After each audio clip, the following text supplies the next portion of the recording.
ఒక్కసారి కొమ్మూరి గోల్డ్ కి కాల్ చేయండి. తాకట్లో ఉన్న మీ బంగారాన్ని విడిపించి మార్కెట్ ప్రైస్ కి వాళ్ళు కొనుక్కుని మిగతా డబ్బులు మీకు ఇచ్చేస్తారు. హాయ్ హలో నమస్తే వెల్కమ్ టు మనం టీవీ. నేను మీ చార్మి. మనం టీవీ ఉన్నది మన కోసం.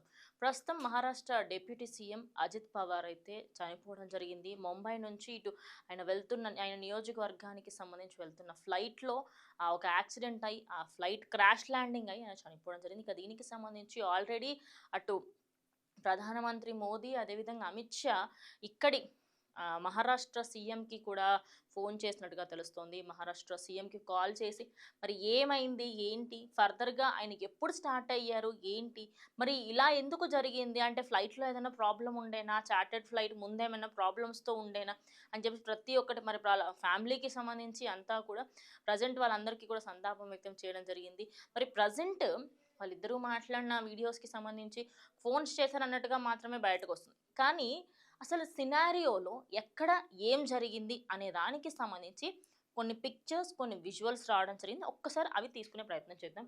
ఫస్ట్ ఒకసారి మనం వీడియో చూద్దాం. సో ఇది ఆ వీడియో. ఇక్కడ 8:45 seconds అని ఉంది కదా. సో ప్లేన్ అలా వస్తూ ఉంటుంది. మనం ఈ స్క్రీన్ అలానే గమనించండి ఒక్క సెకండ్. మీకు నేను ఎగ్జాక్ట్ టైంకి నేను మీకు బ్లాస్ట్ చూపిస్తాను. సో ఎస్, అదిగోండి ఎక్స్ప్లోషన్. సో ఎక్స్ప్లోషన్ జరిగిందంత క్లియర్గా కనిపిస్తుంది కదా. ప్రజెంట్ ఈ ఎక్స్ప్లోషన్కి సంబంధించి మనం మాట్లాడుకుంటే ఇది ఒక దూరంలో ఉన్న ఒక సీసీటీవీ కెమెరాలో రికార్డ్ అయిందనమాట. ఇదంతా కూడా ఆ దూరంలో ఉన్న సీసీటీవీ కెమెరాలో ఈ ఎక్స్ప్లోషన్ జరగకన్నా ముందు నుంచి కూడా రికార్డ్ అవ్వడము. 8:45-59 seconds, ఇంకా 8:46 అనుకోవచ్చు. ఈ టైంలోనే ఇదంతా కూడా జరగడం జరిగింది. ఇక సోషల్ మీడియా, ట్విట్టర్ వేదికగా ఈ వీడియోలన్నీ ఎక్కువగా చెక్కలు కొడుతుంది. ఇంకొకటి కూడా బయటకు రావడం జరిగింది.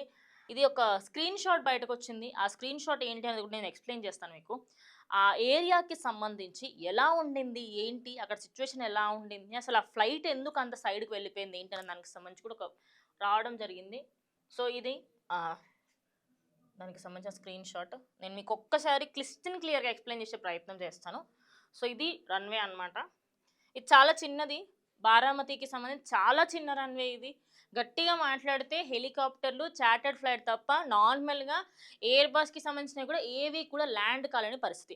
అయితే ఇక్కడ ల్యాండ్ అయిన వెంటనే అది ఇంకో విషయం, ఈ రోడ్ మీదకి కూడా రాలేదు. రాకుండా ఇటు సైడ్ ఈ ఏరియాలో అది ఒక్కసారిగా కుప్పకూలింది. మనం అందరం చూస్తున్నాం. ఇక్కడ అందరూ కూడా జనాలు వచ్చి కూడుకున్నారు కదా, ఇదంతా అదే ప్లేస్. ఈ ఏరియాలోని ఒక ప్లేస్లో ఇటు సైడ్ నుంచి ఉండే దగ్గర ఇక్కడో లేదా ఈ కార్నర్కో ఏదైతే విజువల్స్ ఇందాక నేను చూపించాను కదా, అది ఈ 2 కార్నర్స్ దగ్గర నుంచి అయితే రికార్డ్ అవ్వడం జరిగింది. ఇక అక్కడికక్కడే ఆ బ్లాస్ట్ ఎంత పెద్దగా అయిందంటే ఒక్కసారి ఎక్స్ప్లోషన్ అవ్వడం పెద్దగా అయింది. కానీ అది ఎక్స్ప్లోషన్ అయిన తర్వాత కూడా మళ్ళీ ఇంకా బాంబ్ పేలుతా ఉన్నట్టుగా కంటిన్యూస్గా పేలుతూ ఉందన్నమాట. సో 4 to 5 times ఎక్స్ప్లోడ్ పెద్దగా అయింది. ఇప్పుడు ఆ ప్లేన్ క్రాష్ అయింది ఎందువల్ల తెలుసుకుందాం. ఇట్లా వస్తుంది కదా ప్లేన్. నార్మల్గా మనం ప్లేన్ ఎలా ఉంటుంది, ఇటు సైడ్ 2 wings ఉంటాయి. ఆ వింగ్స్ దగ్గర మనకి అన్నీ కూడా పర్ఫెక్ట్గా ఉంటాయి. అండ్ అక్కడ ఎయిర్వేస్ అన్నీ కూడా ఉంటాయి. అండ్ డీజిల్ ట్యాంకర్స్ అవన్నీ కూడా ఒక విధంగా అక్కడ ఉంటాయి. సో ఒక్కసారిగా ఆ ఫ్లైట్ అనేది స్ట్రైట్గా పడలేదట. ఇంకోటి అది పైనుంచి వస్తున్న టైంలోనే ఇది పక్కా పడిపోతుంది, డౌట్ లేదు అన్నట్టుగా కనిపించిందట. అక్కడే వాళ్ళు అర్థం చేసుకోకుండా ఆ flight already first attempt fail అయినప్పుడు సెకండ్ అటెంప్ట్ అయినా కరెక్ట్ వస్తుందేమో అనుకున్నారు. ఇక సెకండ్ అటెంప్ట్ కూడా ఫెయిల్ అయ్యేసరికంటే అది స్లాంటింగ్ మోషన్లో పడలా, ఇలా పడింది. అందువల్ల ఆ డీజిల్ ట్యాంకర్ ఒక్కసారిగా అది పేలడము, ఇక దానికి సంబంధించి ఆ మంటలంతా కూడా వింగ్స్కి అదేవిధంగా లోపల ఉన్న వాటి అన్నిటికీ కూడా మిక్సప్ అయిపోయి అది కాస్త బిగ్ బ్లాస్ట్గా అయిందన్నమాట. మరి దానికి సంబంధించి మనం ఇది రోడ్ అంతా కూడా అబ్జర్వ్ చేసినా కూడా ఆయన ఇంకొద్దిసేపు ఒక్క 10-15 minutes కూడా అక్కడ గట్టిగా మాట్లాడితే ఆయన దిగిన వెంటనే బారామతికి సంబంధించి కొంచెం దూరంలో ఆ సభ అయితే ఉంది. ఆ సభకి సంబంధించి ఆయన వెళ్తున్నారు. ఆ వెళ్ళే క్రమంలో ఇంత జరగడంతోనే ప్రజెంట్ అక్కడ ఉన్న ఆయన అభిమానులు అదేవిధంగా ఆయనకి సంబంధించి ఉన్న ప్రతి ఒక్కరూ కూడా ఇలా జరగకూడదు అని చెప్పుకొస్తారు. మరి ఇందాక నేను చూపించిన విజువల్ ఏదైతే ఉందో, అక్కడ దూరం నుంచి రికార్డ్ అయిన విజువల్ ఏదైతే ఉందో, అది చూసిన తర్వాత ఎందుకు ప్రజలు అక్కడికి వెళ్ళలేరు, అది బిగ్గెస్ట్ క్వశ్చన్. ఎందుకు అంటే నేను మీకు ఆ వీడియోలో చూస్తేనే మనకు చూస్తున్నంత వరకే మనకి ఇంత భయం అవుతుంది. అలాంటిది అక్కడికి వెళ్ళి చూస్తే అంత ధైర్యం ఉంటుందా జనాలకి? ఉండదు. ఇంకోటి ఏంది, అది ఇంకా పెద్దగా బ్లాస్ట్ అయితే ఇంకా మన ప్రాణాలు కూడా పోతాయేమో అని చెప్పేసి చాలామంది చాలా లేట్గా వెళ్ళారట. అందుకోసం అని చెప్పేసి ఇంకా పెద్దగా అయింది. ఇంకోటి మరి ఈ ఏరియాలో ఇదంతా కూడా ఇక్కడ ఇది క్వార్టర్స్ ఉంది కదా, బారామతి ఎయిర్పోర్ట్ ఇదంతా అని చెప్పేసి. మరి ఇక్కడ ఫైర్ సేఫ్టీ ఏమైంది? ఫైర్ సేఫ్టీ ఎందుకు తొందరగా వెళ్ళలేకపోయింది? అక్కడ ప్లేన్ క్రాష్ అయ్యే విధంగా పైనుంచే ఉంది అని అక్కడ ఉన్న జనాలకు చూసిన వాళ్ళకి అర్థమైంది. కానీ ఆ సిబ్బందికి అర్థం కాలేదా? ఎయిర్పోర్ట్కి సంబంధించిన యాజమాన్యాలకు అర్థమవుతుందా? నిజానికి ఒక ప్లేన్ కానీ ఒక చార్టెడ్ ఫ్లైట్ కానీ ఏదైనా ఒకటి కొలాబ్స్ అవ్వబోతుందంటే ఒక 10 సెకండ్స్ ముందు నిజంగా తెలుస్తుంది. అలాంటిది ఆ ఫ్లైట్ ఫస్ట్ అటెంప్ట్ ఫెయిల్ అయింది అన్నప్పుడు ఒక్కసారి మనం కూడా ఆలోచించాలి కదా. సెకండ్ అటెంప్ట్ వరకు ఇచ్చినప్పుడు సెకండ్ అటెంప్ట్ అక్కడ పైలట్ తప్పు ఉందా? లేకపోతే సరే ఈ రన్వే వరకు వచ్చి ఇక్కడ ఎక్కడో బ్లాస్ట్ అంటే ఏమన్నా అనొచ్చు. కాదు, అది రన్వే మీదకే రాలేదు, ఈ కొనాకి ఇక్కడ ఎక్కడో పడిపోయింది. అంటే ఎవరి దగ్గర ఫాల్ట్ ఉంది చెప్పండి.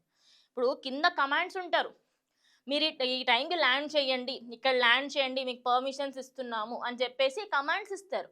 ఆ కమాండ్స్ ఇచ్చే వాళ్ళు కొంచెం సేపు అయినాక ల్యాండ్ చేయడానికి ట్రై చేయండి అని చెప్పలేదా? ఏ యాంగిల్లో కూడా పూర్ విజిబిలిటీ ఉంటుంది చెప్పండి నాకు. పూర్ విజిబిలిటీ అంటున్నారు. 8:45కి ఏ యాంగిల్లో పూర్ విజిబిలిటీ ఉంటుంది? బారామతిలో ఆ ఏరియాకి సంబంధించి ముంబై ఆ ఏరియాలలో ఎంత పొల్యూషన్ ఉన్నప్పటికీ ఇది కొంచెం సిటీ వాతావరణం కొంచెం దూరంగా, అదేవిధంగా కొంచెం విలేజ్ వాతావరణం టైప్లో ఉంది. ఏ యాంగిల్లో అక్కడ అంతా కూడా బ్లర్ ఉంది, పూర్ విజన్ ఉంది అని చెప్పేసి కొంతమంది మాట్లాడినారు. అక్కడ పూర్ విజన్ ఉండడం ఒకటే కాదు ప్రాబ్లం, అది అప్పటికే స్టేబుల్ లేదు, అది కరెక్ట్గా లేదు ఫ్లైట్. ఎందుకంటే ఈ ఫ్లైట్ ఏదైతే ఆయన ఎక్కిండో ఆ ఫ్లైట్కి సంబంధించి ఆ నంబర్ 45 లాటర్ జెట్కి సంబంధించి 45 నంబర్ అది. సో అది ఇంతకు ముందే 2023లో 2021లో ఒకసారి దానికి సంబంధించి పెద్ద యాక్సిడెంట్ అయింది, సేమ్ వేలో క్రాష్ ల్యాండింగ్. మరి అలాంటి వెహికల్కి సంబంధించి ఒక రాష్ట్ర డిప్యూటీ సీఎంకి ఎందుకు ఇచ్చారు? ఇప్పుడు ఇదే కాదు, ఇంకా మిగతా రాష్ట్ర డిప్యూటీ సీఎంల దగ్గర ఏవైతే చార్టెడ్ ఫ్లైట్స్ ఉన్నాయో వాటి హిస్టరీ తెలుసుకుంటే ఈ చార్టెడ్ ఫ్లైట్ మాత్రం 16 ఇయర్స్ నుంచి ఉంది. 16 years is a good number. మరి ఎందుకు, ఎక్కడ లోపం వచ్చింది? ఇన్ని కోణాలలో పరిశీలిస్తుంటే చాలామంది ఏంటంటే ఇదేదో కక్ష సాధింపులతో చేశారు. ఆయనకి శత్రువులు లేరు. నిజానికి ఆయన అక్కడ ఉండే బారామతికి సంబంధించిన ప్రజల కోసం ఎంతో చేశారు. ఇక మహారాష్ట్రకి సంబంధించి అదేవిధంగా ఆయన ఆ ఏరియాలోని ప్రతి ఒక్కరు, ఇక సీఎం డిప్యూటీ సీఎం అన్నట్టుగా కాకుండా ఏ రోజైనా ప్రజలకు సమస్య వచ్చింది ముందుకు వెళ్ళిన వ్యక్తి.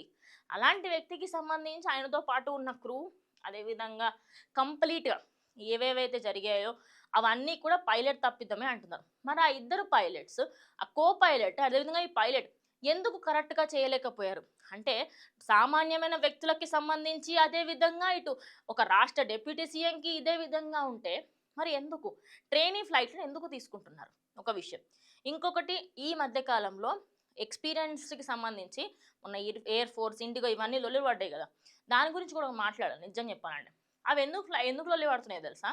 8 గంటలు, 9 గంటలు, 12 గంటల పాటు ఫ్లైట్లు ఫ్లై చేస్తూ ఉంటారు. వీళ్ళకి రెస్ట్ అనేది ఉండదు. అందువల్లనే వాళ్ళు బై మిస్టేక్ మనం నార్మల్గా నడి రోడ్డు మీద పోతున్నప్పుడు కార్ నడిపేటప్పుడు ఒక్క సెకండ్ కళ్ళు మూసుకుని దేనికో గుద్దుకుంటాం.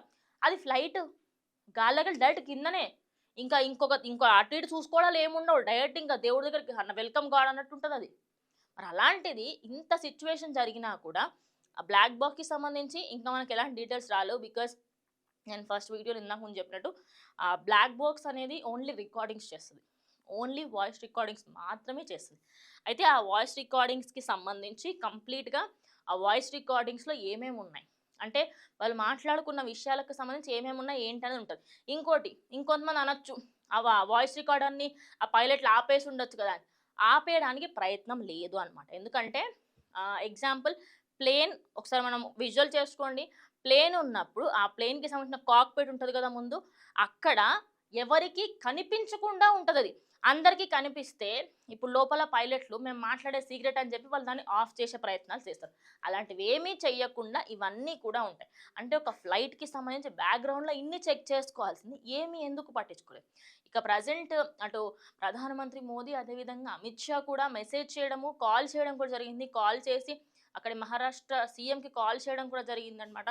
మాట్లాడారు. లెట్స్ సీ ఆ బ్లాక్ బాక్స్కి సంబంధించి ఎయిర్లైన్స్ యాక్సిడెంట్ ఇన్వెస్టిగేషన్ బ్యూరో ఏమైనా డీటెయిల్స్ ఇస్తుందా, AAIB ఏమైనా దానికి సంబంధించి ఫర్దర్గా ఏమైనా ప్రూఫ్స్ ఇస్తుందా ఏంటనేది కూడా చూడాల్సి ఉంది. ప్రజెంట్ అయితే అక్కడ జరిగిన ఇన్సిడెంట్ అంతా మీకు క్లియర్గా అర్థమైందని అనుకుంటున్నాను. సో దీనికి సంబంధించి ఫర్దర్గా ఎలాంటి డీటెయిల్స్ వచ్చినా ఖచ్చితంగా షేర్ చేస్తాను. ఇది వాటి వీడియో ఇంకో వీడియోతో మళ్ళీ కలుస్తాను.